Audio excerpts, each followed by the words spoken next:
சர்வதேச தேநீர் தினம் மே 21 அனுசரிக்கப்படுகிறது.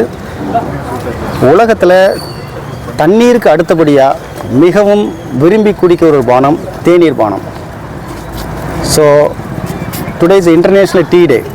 இன்றைக்கு இந்த கோயம்புத்தூர் ஆர்எஸ்புரம் உழவர் சந்தையில் பொதுமக்களுக்கும் வியாபாரிகளுக்கும் நாங்கள் இலவசமாக டிஷர்ட்லாம் கொடுத்து இந்த தென்னிந்திய தேயிலினுடைய குவாலிட்டியை, அதனுடைய தரத்தை எல்லோருக்கும் விவரித்து சொல்லி அவர்களுக்கு எல்லோருக்கும் இலவசமாக டீ கொடுத்து உற்சாகப்படுத்தணும். எல்லோரும் உற்சாகமாக டீ கொடுத்துட்டு நன்றாக இருக்குன்னு அப்ரிஷியேட் பண்ணாங்க.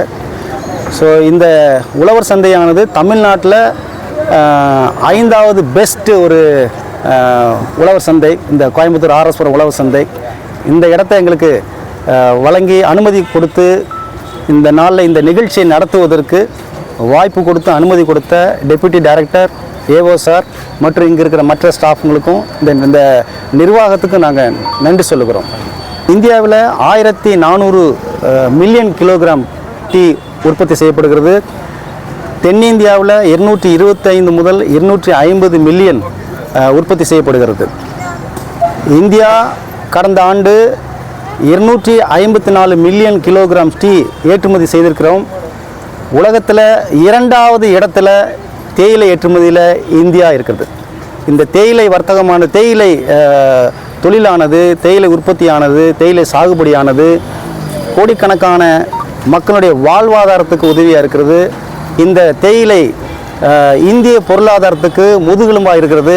கடந்த ஆண்டு 254 மில்லியன் கிலோகிராம் ஏற்றுமதி செய்யப்பட்டதன் மூலமாக 7112 கோடி 1000 கோடி வருமானத்தை அந்நிய செலவணியாக நாம் ஈட்டியிருக்கிறோம்.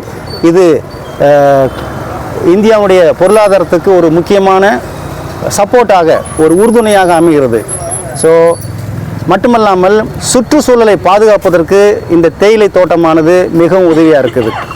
நல்ல ஒரு ஆக்சிஜன் தேயிலை தோட்ட பகுதியில் கிடைக்கிறது. சுற்றுச்சூழல் பாதுகாக்கப்படுகிறது, மாசுபடுவதை தடுக்கிறது.